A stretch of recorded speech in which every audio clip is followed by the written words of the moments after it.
Hello, story lovers. Tonight we're diving into a tale of passion, secrets, and choices that could change everything. Hearts will be broken, love will be tested, and every twist will leave you on the edge of your seat. Comment below where you're watching from. And if this story moves you, hit like, subscribe. Share it with someone who loves a powerful love story, and tap the bell so you never miss the next thrilling chapter. Ready? Let's begin. Asterisk. The chandeliers glowed like captured stars above the Lexington Grand Hotel ballroom, casting golden light across marble floors so polished that every movement shimmered in reflection. Amanda felt as though she had stepped into a world never meant for her. The string quartet's music spilled through the air, elegant and commanding, while laughter mingled with the clinking of crystal glasses. Waiters in black vests moved swiftly between tables carrying silver trays. Amanda stood close to Mark, her hand resting lightly on his arm, trying to steady her breath.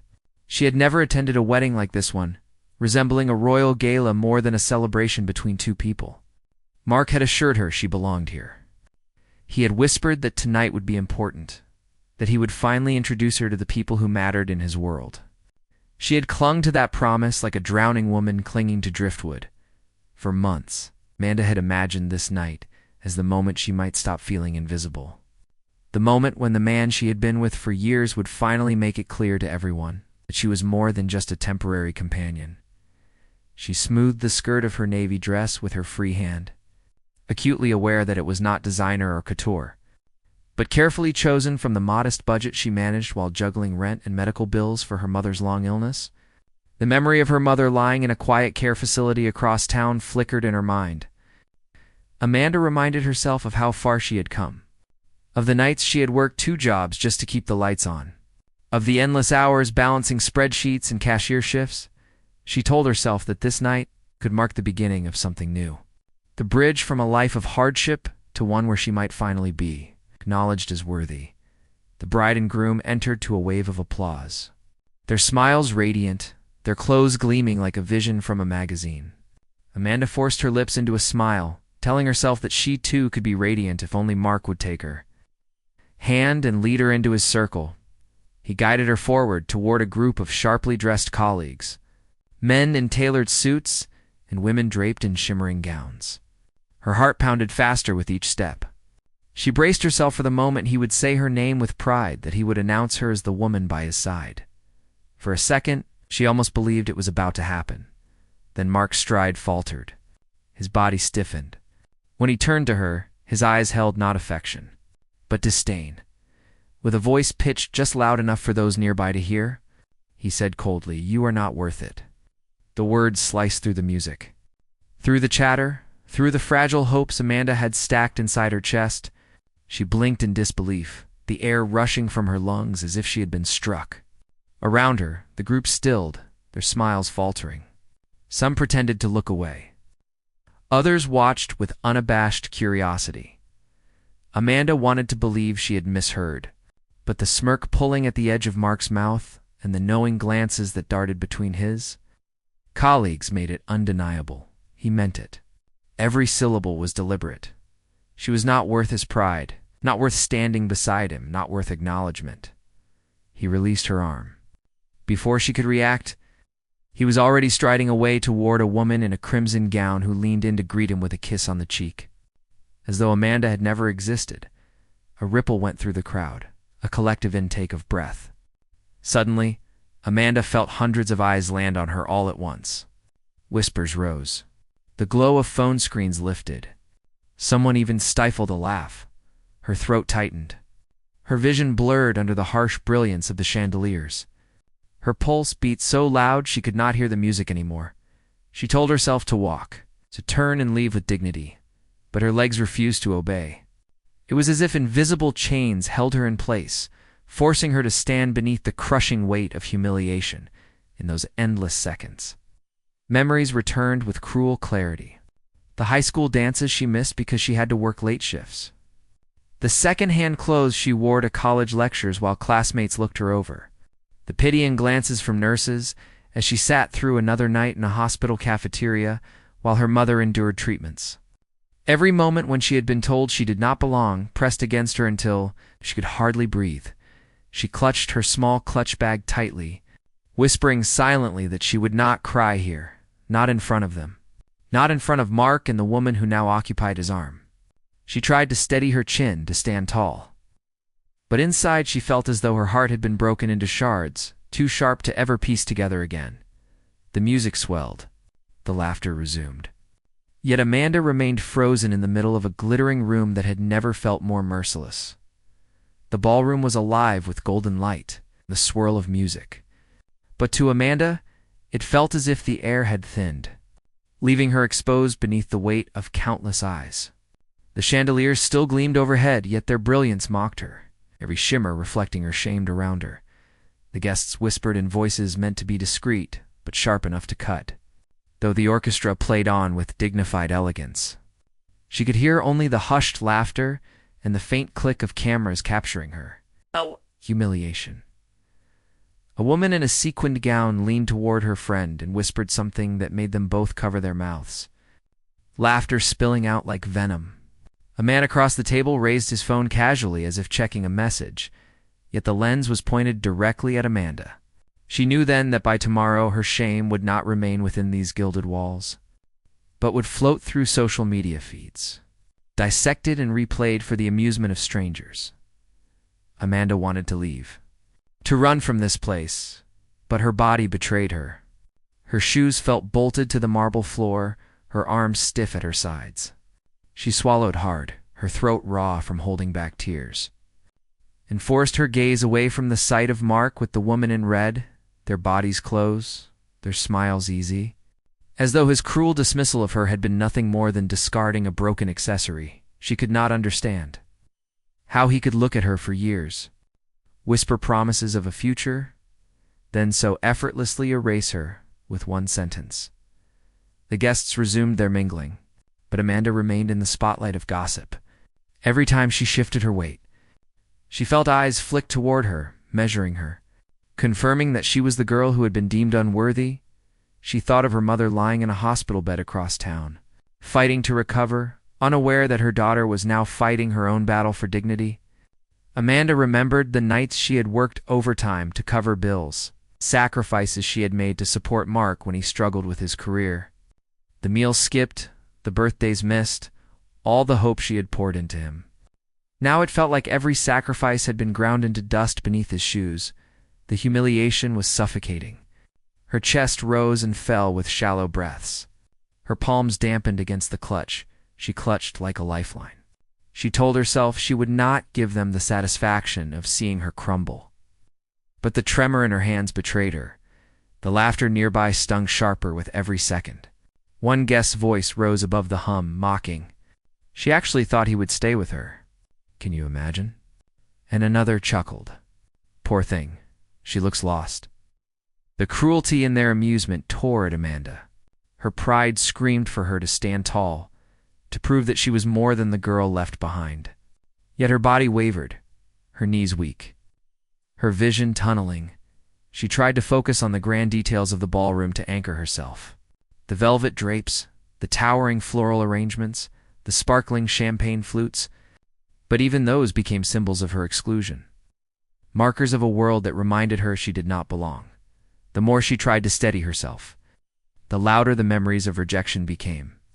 She was once again the little girl turned away from parties because her dress was too plain, the student overlooked because her shoes were worn, the young woman laughed at when she admitted she wanted something better. And now, the culmination of it all. She stood here in this room of wealth and power, paraded like an afterthought, only to be discarded in front of everyone. She pressed her lips together until they ached, willing herself not to break. For one brief moment, she imagined storming across the room, confronting Mark, hurling back the years of betrayal and sacrifice in his face, telling him that it was he who was not worth her loyalty. The image burned hot in her chest, but reality crushed it beneath the sheer imbalance of power. He had status, money, and allies in this room. She was alone, a shadow made visible only by the cruelty of his words. A server passed by with a tray of champagne and paused uncertainly, eyes flicking between Amanda and the crowd, unsure whether to offer her a glass or to move along quickly. That small hesitation was a dagger. Even strangers serving drinks now weighed whether she deserved to be acknowledged. Amanda's cheeks burned with fresh humiliation. She turned away, staring hard at the dance floor where couples glided gracefully, oblivious to her collapse. She longed to vanish, to melt into the marble, but her feet would not obey. The humiliation was not just social.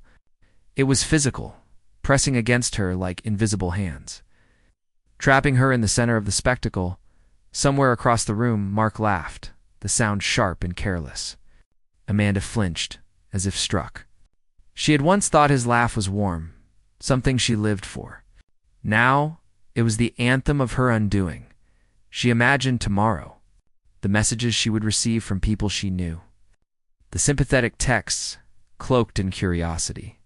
The online posts where strangers dissected her worth. She imagined colleagues whispering behind her back at work, their voices echoing the same words Mark had delivered. Not worth it. The thought hollowed her. A tide of despair rose within her. For a terrifying second, she thought she might collapse right there, her body giving in to the weight of ridicule. But then something else flickered beneath the despair. Something small, but stubborn. The ember of anger, it whispered that she had endured worse. That she had fought through years of poverty and loss.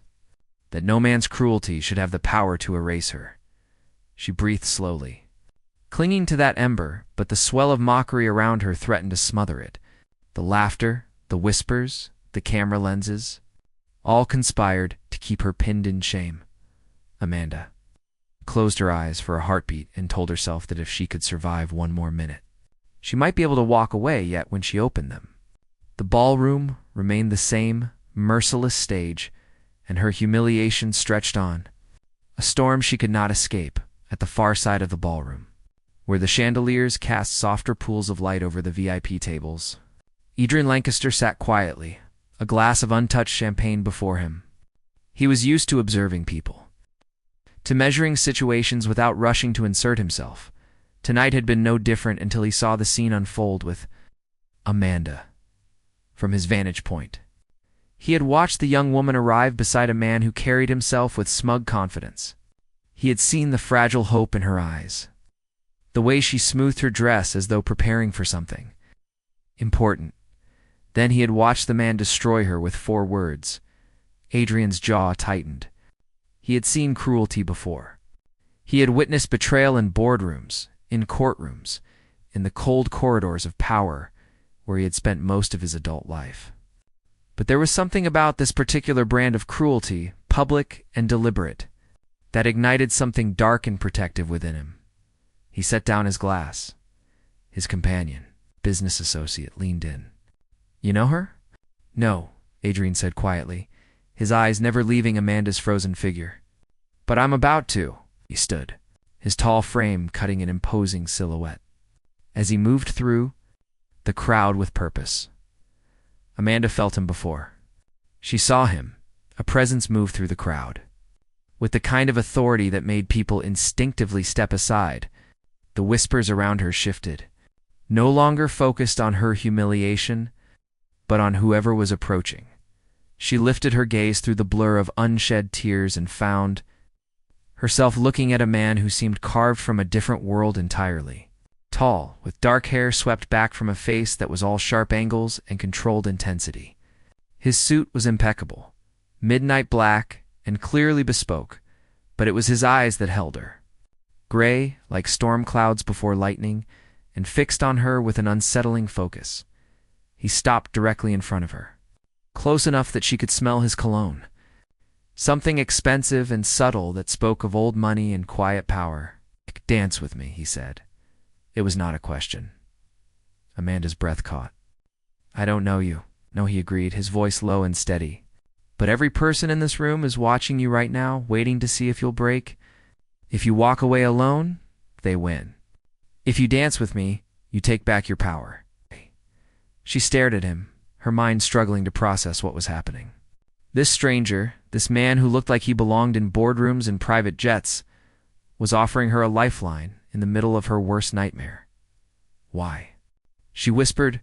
Something flickered in his eyes, something that looked almost like recognition of shared pain. Because no one deserves what just happened to you. And because I despise bullies? He extended his hand palm up, waiting. Amanda glanced past him and saw Mark standing with the woman in red. His face twisted in surprise and something else. Anger, maybe. Or jealousy. For the first time tonight, she saw him rattled. The ember of anger inside her flared brighter. She placed her hand in the stranger's palm. His fingers closed around hers. Warm and steady. And he led her onto the dance floor with the confidence of someone who had never questioned his right to occupy any space. The crowd parted for them. The whispers crescendoed, then fell to a hushed murmur as they reached the center of the polished floor. The orchestra was playing, something slow and sweeping. Violins carrying a melody that felt both mournful and defiant. He placed his other hand on her waist, holding her with a formal precision that somehow felt more intimate than anything Mark had ever done. She rested her free hand on his shoulder, her fingers trembling against the expensive fabric of his jacket. "Look at me," he said quietly. "Not at them. Only at me." She obeyed, lifting her eyes to meet his. This close, she could see the fine lines at the corners of his eyes, the slight shadow of exhaustion beneath the polished exterior. He looked like a man who had fought his own battles and carried his own scars. "What's your name?" he asked as they began to move. "Amanda. Amanda." He said it like he was testing the weight of it. "I'm Adrien." They moved across the floor, and Amanda was surprised to find that her body remembered how to dance, even as her mind struggled to catch up with what was happening. Adrien guided her with subtle pressure, leading her through turns and steps that made her feel almost graceful. "You're good at this," she said, her voice barely above a whisper. "My mother insisted I learn," he replied. She believed that a man who couldn't dance was a man who couldn't be trusted in any situation that required finesse. Was she right? The corner of his mouth lifted in something that might have been a smile. "You're about to find out." Round them, Amanda could feel the shift in the atmosphere. The laughter had stopped. The cameras had lowered. People were watching, yes, but now with confusion rather than mockery. Who was this man who had claimed the humiliated girl as though she were the most important person in the room? She caught a glimpse of Mark's face as they turned. He looked furious. "He's angry," she said. "Good," Adrien replied, his tone cold. "Let him be angry. Let him watch while you prove that you don't need him." Amanda said, the words escaping before she could stop them. "You're making a scene for someone who doesn't matter." Adrien's hand tightened slightly on her waist, drawing her closer. When he spoke, his voice was fierce despite its quietness. "Everyone matters. And that man is a fool who threw away something valuable because he was too blind to see what he had."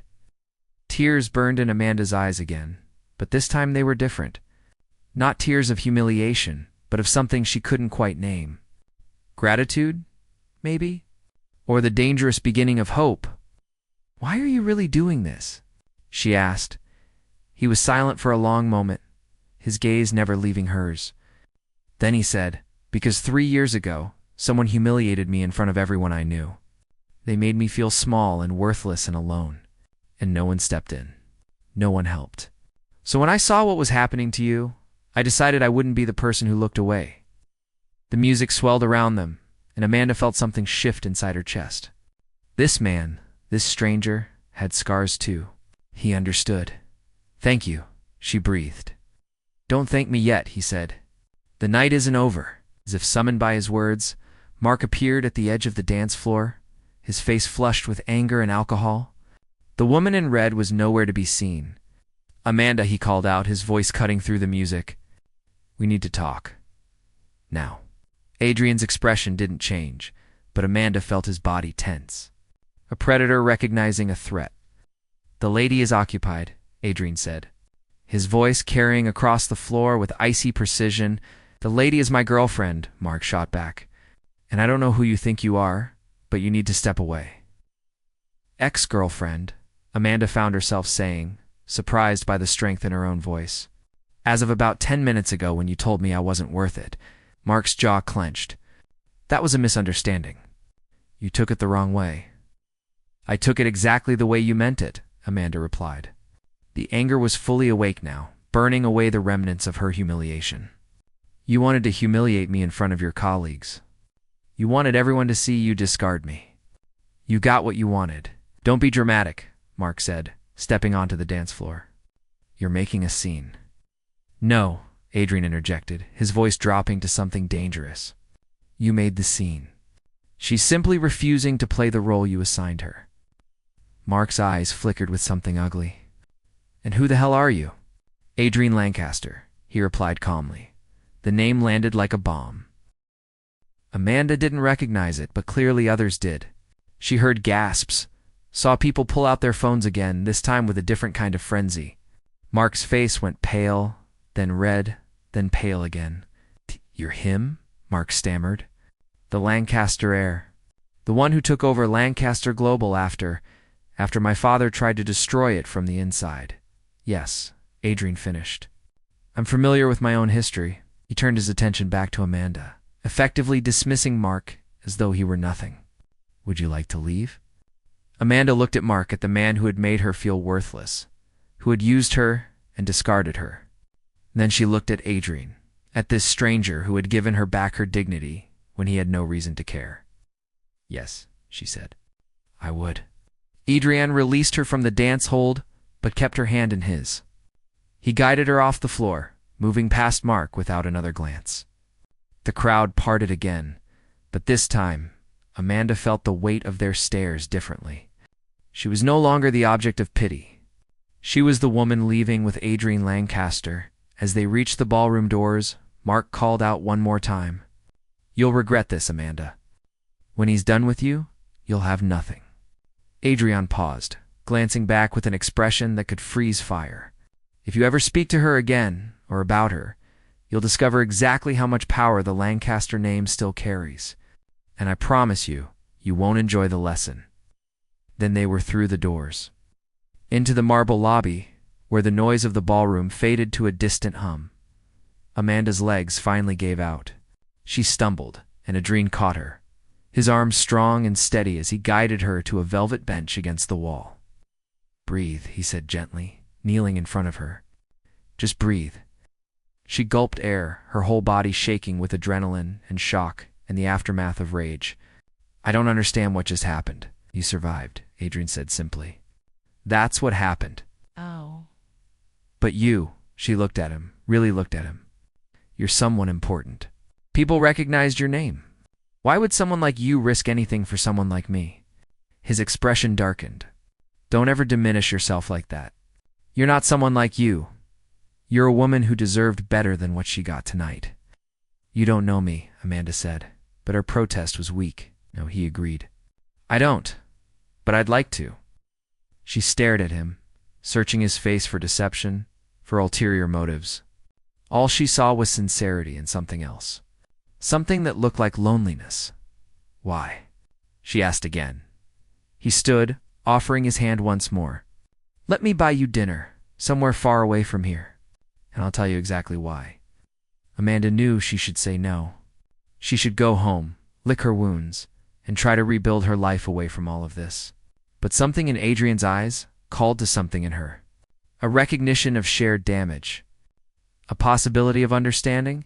She took his hand and stood. Okay, she said. Dinner. His smile was small, but genuine. My car is outside. As they walked through the lobby toward the exit, Amanda caught her reflection in one of the floor 2 ceiling mirrors. She looked different somehow. Still wearing the same modest dress, still carrying the same cheap clutch, but standing taller. Walking beside a man who made the world shift around him.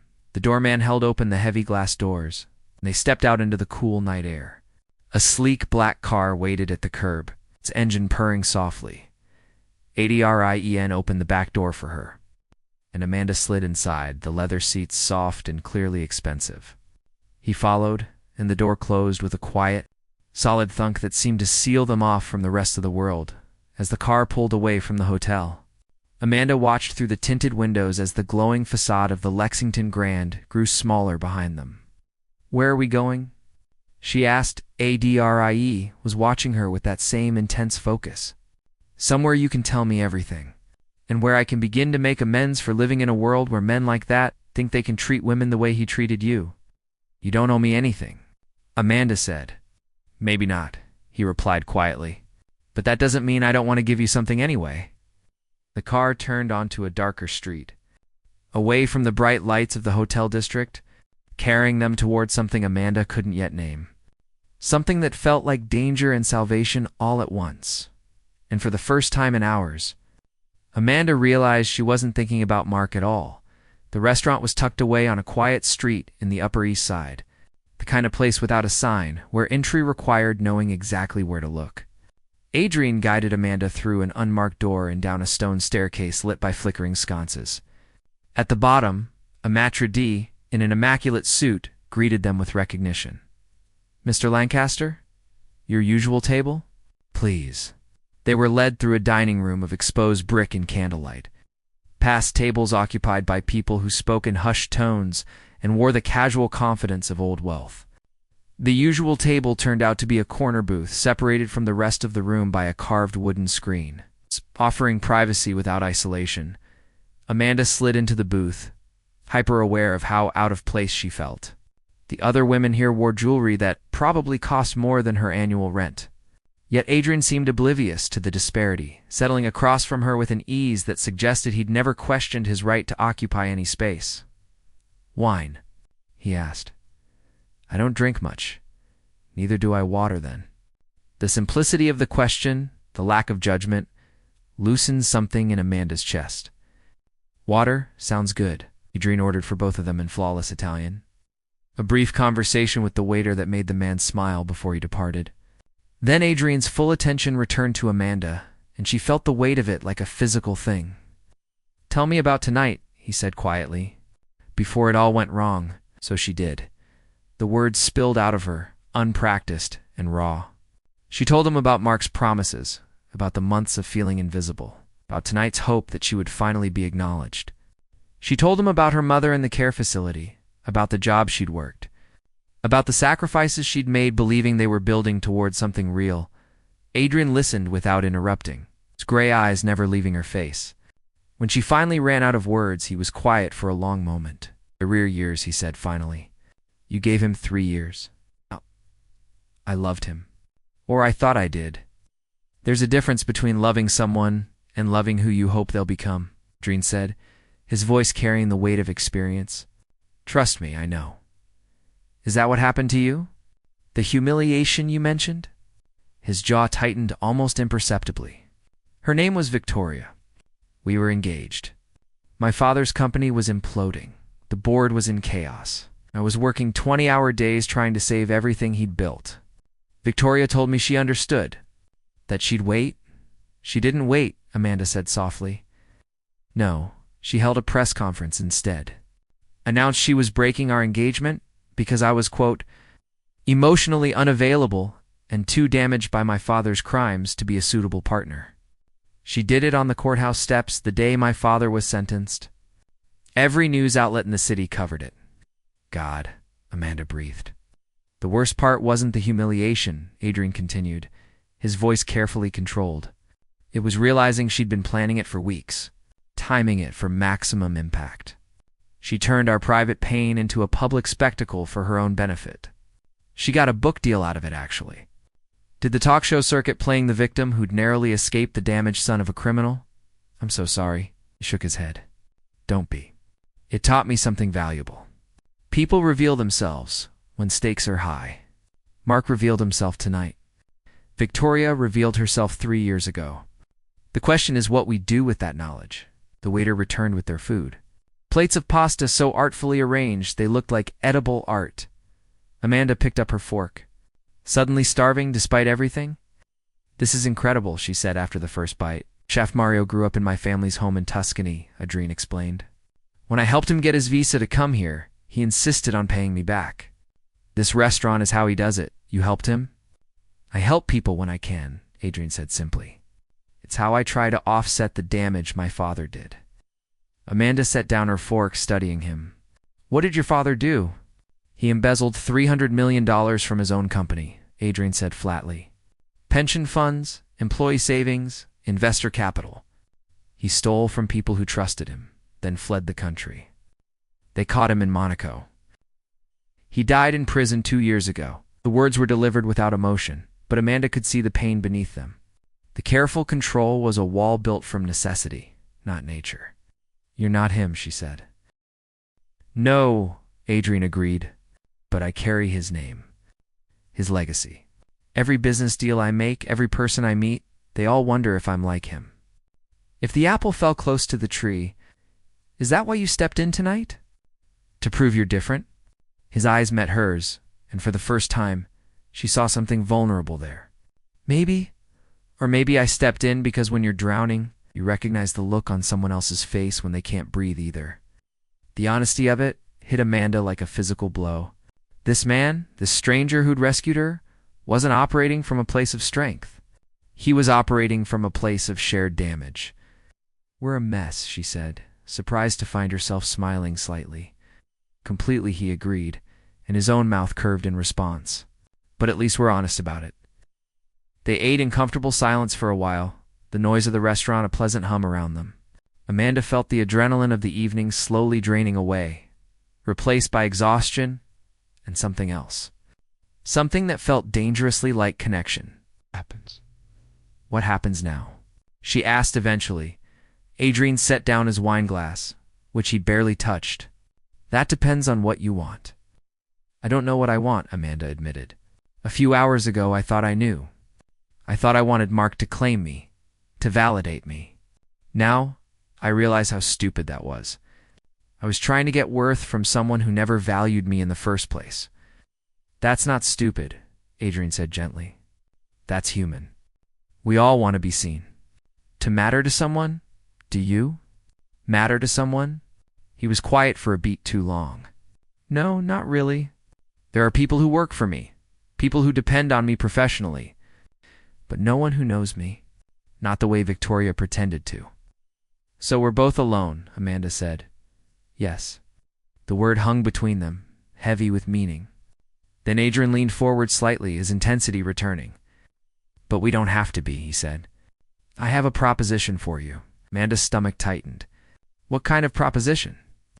"A mutually beneficial arrangement," Adrien said, his tone shifting into something more businesslike. "You need stability. A way to escape Mark's shadow and build a life that doesn't depend on someone else's validation.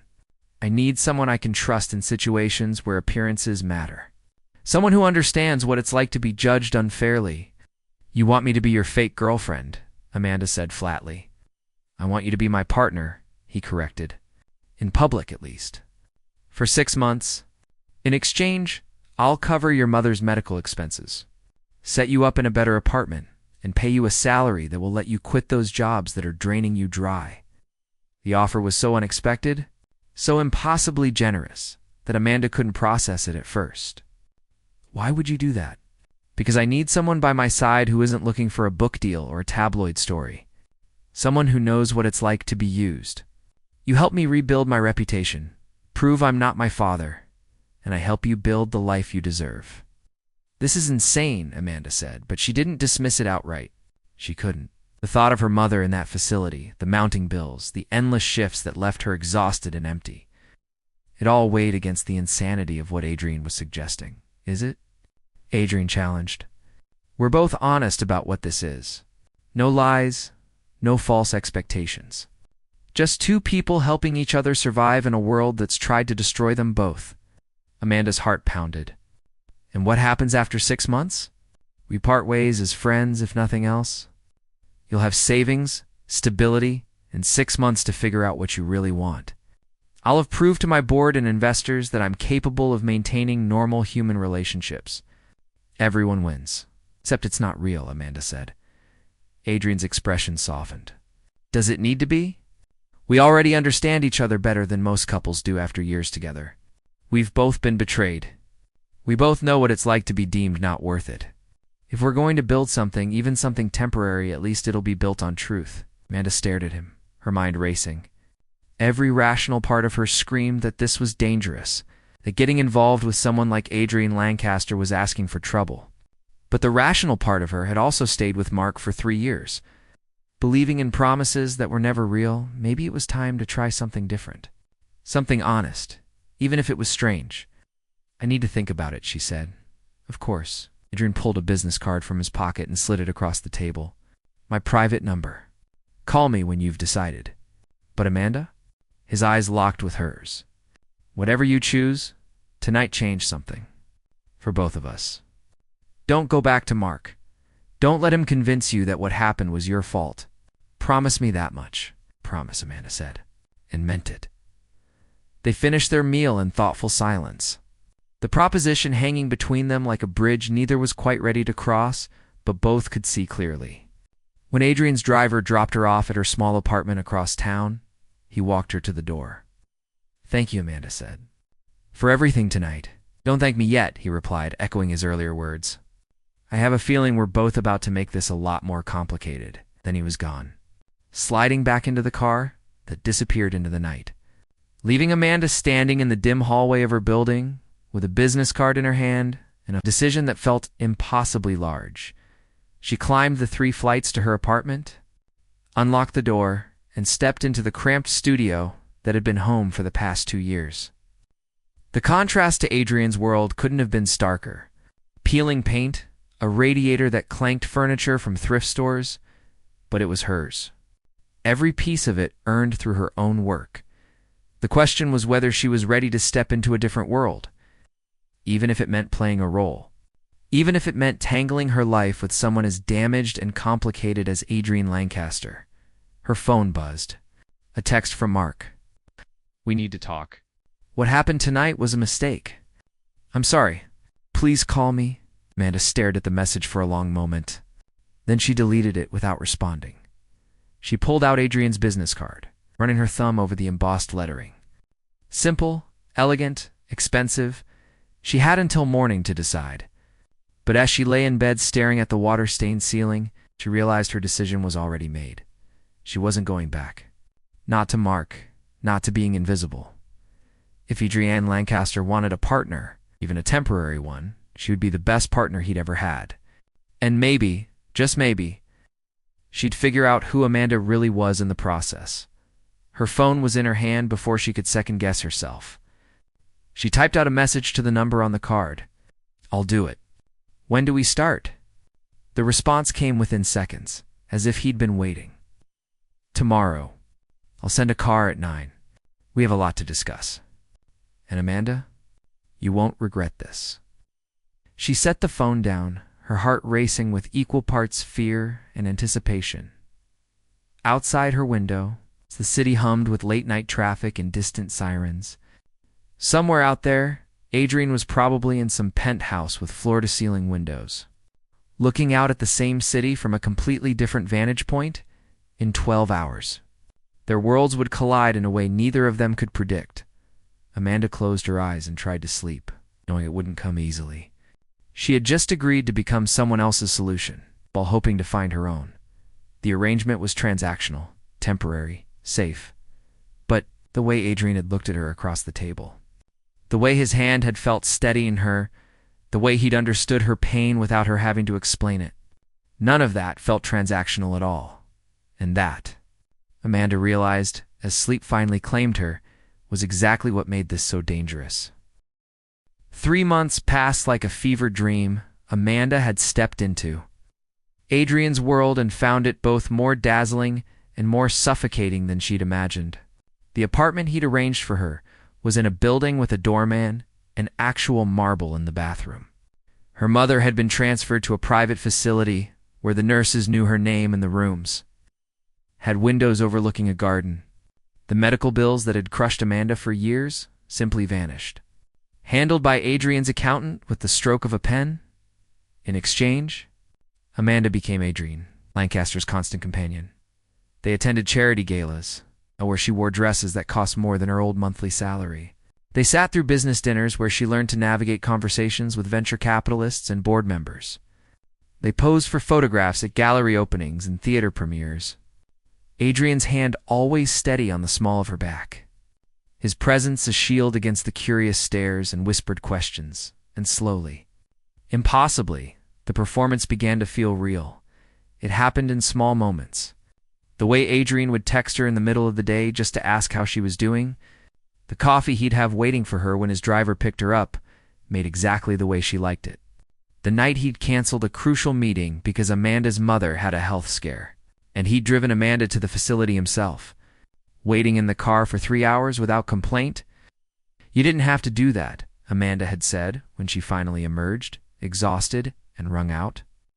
"It wasn't part of our arrangement."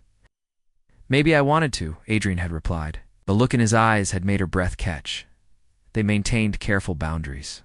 Separate bedrooms when they traveled. No physical intimacy beyond what was required for public appearances.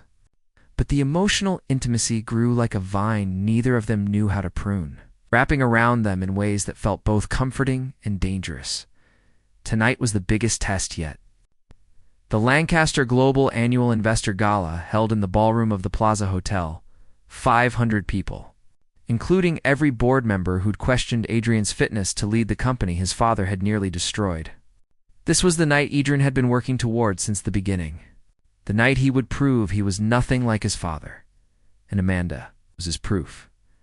She stood in front of the mirror in the hotel suite Adrien had booked for preparations, barely recognizing herself. The dress was a deep emerald green that made her skin glow. Custom made by a designer whose name she'd only heard whispered in fashion magazines. Her hair had been styled by professionals into soft waves that cascaded over one shoulder. The jewelry Adrien had insisted she wear, borrowed from some vault she couldn't comprehend, sparkled at her throat and wrists. "You look like you belong here," said the makeup artist, packing up her supplies. Amanda wasn't sure if that was true, but she knew she no longer looked like the girl who'd been humiliated at the Lexington Grand. That girl felt like someone from another life. The door opened, stopping mid-stride when he saw her. "Amanda," he said, his voice rough. "You're stunning." "It's the dress," she deflected, uncomfortable with the intensity of his gaze. "It's not the dress," he said quietly, moving closer. He was devastating in his tuxedo, all sharp lines and controlled power. But his eyes held something softer, something that made her heart pound. "It's you. It's been you for a while now." The air between them felt charged, dangerous. They'd been so careful for 3 months, maintaining the fiction that this was business. But the way he was looking at her now, the way she couldn't seem to breathe properly when he was this close, none of it felt like business. "Adrien," she started, but he stepped back, visibly gathering himself. "We should go," he said. "The car is waiting." The Plaza Ballroom was even grander than the Lexington had been. All gold leaf and crystal and soaring ceilings painted with classical scenes. But this time, Amanda walked in with her head high, her hand in Adrien's, and every eye that turned to her held not pity, but curiosity and a grudging respect. They made their rounds. Adrien introducing her to board members and investors with a pride that didn't feel performative. She fielded questions about her background with the graceful deflection she'd learned, turning potential prying into charming conversation. She watched Adrien work the room with the same controlled intensity he brought to everything. And she felt something dangerous bloom in her chest. Pride, not in herself, but in him. In what he'd built from the ashes of his father's crimes. "You're good at this," said Eleanor Chen, a board member Adrien had identified as crucial to tonight's success. "I wasn't sure about you at first, Ms. Hayes. But you're exactly what Adrien needed." "It's exactly what I needed too," Amanda replied, and realized with a start that she meant it. Somewhere in the past 3 months, the arrangement had become something else entirely. The speeches began. Adrien took the stage with the easy confidence of someone born to lead. And Amanda watched from her table as he addressed the room about Lancaster Global's recovery, about integrity and responsibility and building something worthy of trust. 3 years ago, my father betrayed everyone in this room, Adrien said, his voice carrying across the ballroom. He betrayed the employees who depended on him, the investors who believed in him, and the family who loved him. I can't undo what he did, but I can promise you that every decision I make is about rebuilding that trust, about proving that the Lancaster name can mean something good again. The applause was thunderous. Amanda felt tears prick her eyes, proud of him in a way that ached. Then Adrien looked directly at her. "And I couldn't have done any of it without the woman who believed in me when she had no reason to." Amanda Hayes showed me that trust is still possible, even after betrayal. That people can still surprise you. That maybe, just maybe, I could be worthy of something real. The room erupted in applause again, but Amanda barely heard it. Her heart was hammering because those words didn't sound like performance. They sounded like confession. When Adrien returned to the table, he took her hand. "Dance with me," he said. Echoing the first words he'd ever spoken to her, they moved onto the dance floor, and it felt like coming home. His hand on her waist, her hand on his shoulder. Their bodies moving in perfect sync because they'd done this a dozen times now in a dozen. Different ballrooms. But this time was different. "Did you mean what you said up there?" Amanda asked, her voice barely audible over the music. Every word Adrien replied, his gray eyes locked on hers. "Amanda, I know what our arrangement was. I know we agreed this was temporary. But somewhere along the way, you stopped being a solution to my problems and started being the reason I wanted to solve them." Her breath caught. "Adrien, we can't, why not?" He interrupted gently. "Because it's complicated? Because people will say, we're broken?" "Amanda, I've spent 3 months pretending to fall for you. The problem is, I stopped pretending somewhere around week 2. This isn't real," she said, but her voice wavered. "We built this on a transaction. On both of us needing something from each other." "Maybe," he agreed. "But what we need doesn't have to define what we become. I'm asking you, not as part of our arrangement, but as myself. Could this be real? Could you want that?" Amanda looked up at him, at this man who'd rescued her, who'd given her back her dignity, who'd become the most important person in her world without either of them planning for it. She opened her mouth to answer, to tell him yes, no, that she'd been falling too and was terrified of it. Then she saw Mark. He was standing at the edge of the ballroom, his face twisted with something ugly. And next to him, holding a phone up and recording, was a woman Amanda recognized from business magazines. A journalist known for taking down powerful people. "Adrien," Amanda said urgently, "we have a problem." He followed her gaze and tensed. "Stay here." "No," she said, but he was already moving through the crowd toward Mark with purposeful strides. Amanda followed. Her heart in her throat. Mark saw them coming and smiled, the expression poisonous. Adrien Lancaster. The golden boy himself. Having a nice evening? "Leave," Adrien said, his voice cold. "Now?" "Oh, I don't think so," Mark replied. "See, I've been doing some research, talking to some people. And I discovered something interesting about your perfect girlfriend." Amanda's blood turned to ice. 3 months ago. "She was my girlfriend," Mark continued, loud enough that nearby guests were starting to turn. "Then she met you at a wedding, and suddenly she's on your arm at every event. Quite the upgrade, wouldn't you say?" "Get to the point," Adrien said through clenched teeth. Mark pulled out his phone, displaying something Amanda couldn't see. "I have emails, texts, evidence that you two made an arrangement, that you're paying her to play your girlfriend, that this whole perfect relationship is a business transaction designed to fool your board into thinking you're stable." Nice. The journalist's eyes lit up. "Is that true, Mr. Lancaster?" The words hung in the air like a blade. Around them, the whispers started immediately, spreading through the ballroom like wildfire. Adrien's face was carved from stone. "Amanda and I, it's true," Mark interrupted triumphantly. "And I can prove it." "Tell them, Amanda. Tell them how he offered you money and security in exchange for playing his perfect partner. Tell them how none of this is real." Every eye in the ballroom swiveled to Amanda. The cameras lifted, history repeating itself in the cruelest possible way. But this time was different. This time, Amanda had something to lose that mattered. Not her dignity, not her pride, but Adrien, the company he'd fought to save, everything he'd worked for. She looked at him, at the man she'd fallen for, despite every warning to protect her heart. She saw the devastation in his eyes, not for himself, but for her. He was about to take the fall, to claim it was all his idea, to protect her the way he always did. She couldn't let him. "Yes," Amanda heard herself say, her voice carrying across the sudden silence. "It's all true. Adrien offered me an arrangement. Money for appearances. And I took it." Adrien's head snapped toward her, betrayal and confusion warring on his face. Amanda, don't he needed someone who wouldn't sell him out? Amanda continued, each word feeling like swallowing glass. Someone who understood what it was like to be judged unfairly. And I needed stability. It was transactional from the beginning. So all of this has been a lie, the journalist pressed. Your entire relationship is fake. Amanda met Adrien's eyes, trying to communicate everything she couldn't say. All the love and sacrifice and terrible choice she was making. Yes, all of it. Fake. The ballroom exploded with noise. Cameras flashing, voices rising, the board members looking at Adrien with renewed skepticism, and Adrien staring at Amanda like she'd driven a knife through his chest. Why? He asked quietly, the word lost in the chaos, but Amanda heard it anyway, because she loved him.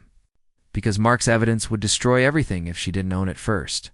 Because sometimes the only way to save someone was to become the villain in their story. But she couldn't say any of that. Not here, not now. So she did the only thing she could. She turned and walked away, through the stunned crowd, through the ballroom doors, into the night. Behind her, she heard Adrien call her name once, then silence. And Amanda knew, with devastating certainty, that she'd just destroyed the only real thing she'd ever had. Lie. And Amanda told herself that was enough, that she'd made the right choice. That taking the fall, owning the transaction, had protected him from Mark's full evidence, which would have revealed not just the arrangement but every email where Adrien had expressed genuine care. Every text that showed he'd fallen for her. Mark would have painted Adrien as pathetic, a lonely billionaire buying companionship. This way, Adrien came across as simply making a calculated business move that backfired. Ruthless, maybe, but not weak. Amanda told herself this every night as she lay awake, replaying the devastation in Adrien's eyes when she'd confirmed it was all fake. She'd saved him by breaking him the knock. On her door came at midnight on the 14th day, Amanda. Opened it without checking the peephole, too exhausted to care about safety. Then froze. Adrien stood in her dingy hallway, still wearing a suit from whatever business he'd been conducting. His tie loosened and his hair disheveled, as if he'd been running his hands through it. He looked hollowed out, the control she'd always admired stripped away to reveal raw pain underneath. We need to talk, he said. Amanda's first instinct was to close the door, to protect them both from whatever conversation would follow. But she stepped aside instead, letting him into her small world. He looked around the studio, taking in the peeling paint and the radiator that clanked, and something in his expression cracked further. You left, he said quietly. You left everything behind and came back to this. It's mine, Amanda replied, defensive. I earned it. You earned so much more, Adrien said, turning to face her. Amanda, why did you do it? Why did you stand there and confirm Mark's accusations? Why did you throw us away? There was no us, Amanda said, hating how her voice shook. Not really. We had an arrangement that became complicated. I was protecting you. Protecting me? Adrien's voice rose slightly, anger finally breaking through.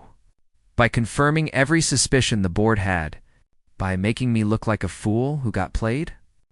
Mark had more, Amanda shot back. He had emails where you called me your anchor, texts where you said you were falling for me. If he'd released those, the media would have destroyed you. They'd have made you look desperate and pathetic. This way you just look cold, calculated, like your father. The words hit him like a physical blow. You think I care about that? You think I care what anyone thinks compared to losing you? You shouldn't have fallen for me? Amanda cried. That was never part of the deal. We were supposed to help each other and walk away clean. Has anything in life ever been clean? Adrien demanded. Amanda, I fell for you because you're extraordinary. Because you're brave and kind and you see people. You saw me when I've spent years being invisible behind my father's shadow. You don't love me, Amanda said desperately. You love what I represented. Someone who understood your pain. Someone who was convenient. Adrien moved closer, and Amanda could smell his cologne. It's that expensive, subtle scent that she'd grown to associate with safety. Don't tell me what I feel. I have spent 3 years being careful, being controlled, never letting anyone close because Victoria taught me that vulnerability is weaponized. Then you walked into my life, already broken, already hurting, and you didn't need me to be perfect. You just needed me to be honest. I lied to you, Amanda whispered. At the gala, I stood there and told 500 people it was all fake. Because you were protecting me, Adrien said, his voice dropping. Because Mark would have used every genuine feeling I had against me. You took the hit, so I wouldn't have to. Amanda, don't you see? That's exactly why I love you. Because you sacrifice yourself for people, even when it destroys you. Tears spilled down Amanda's cheeks. You can't love me. I'm not worth it. Stop, Adrien said fiercely, his hands coming up to cup her face, thumbs brushing away tears. Stop saying you're not worth it. Mark was wrong. Victoria was wrong. Every person who ever made you feel small was wrong. You are worth everything. Then why does it feel like I keep losing everything? Amanda asked brokenly. Because we're both terrified, Adrien said. We're both so used to being hurt that we're trying to hurt ourselves first, before anyone else can do it. But Amanda, I'm tired of being afraid. I'm tired of pretending I don't feel things because feeling them is dangerous. What are you saying? He leaned his forehead against hers, his eyes closed. I'm saying I love you. Not because you're convenient or because you understood me. I love you because you make me want to be better. Because when I'm with you, I don't feel like my father's son. I just feel like myself. The board will never accept this, Amanda said weakly. They already think you're unstable. Then I'll step down, Adrien said simply. I'll hand Lancaster Global to someone else and walk away. I saved my father's company.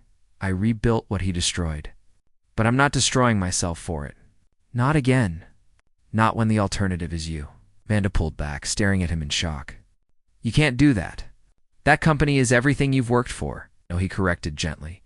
It was everything I worked for before I knew what it felt like to actually matter to someone. Before I knew what it felt like to love someone who loved me back. I never said I loved you back, Amanda protested. Adrien smiled, sad and knowing. Yes, you did. You said it when you took the fall for me. You said it every time you showed up for me over 3 months. You said it by walking away even though it destroyed you because you thought you were saving me. Amanda, you've been saying it in every way except the words. I'm scared, she admitted. So am I, he said. But I'd rather be scared with you than safe without you. Amanda closed her eyes, feeling the weight of the decision pressing down. Walk away and she'd go back to survival mode. Stay, and she'd be risking everything on someone who'd already been betrayed. Someone who might wake up one day and realize she wasn't worth the sacrifice. But then she thought about the past 3 months. The way Adrien had shown up for her mother without being asked. The way he'd made her feel seen and valued, not for what she could do for him, but for who she was.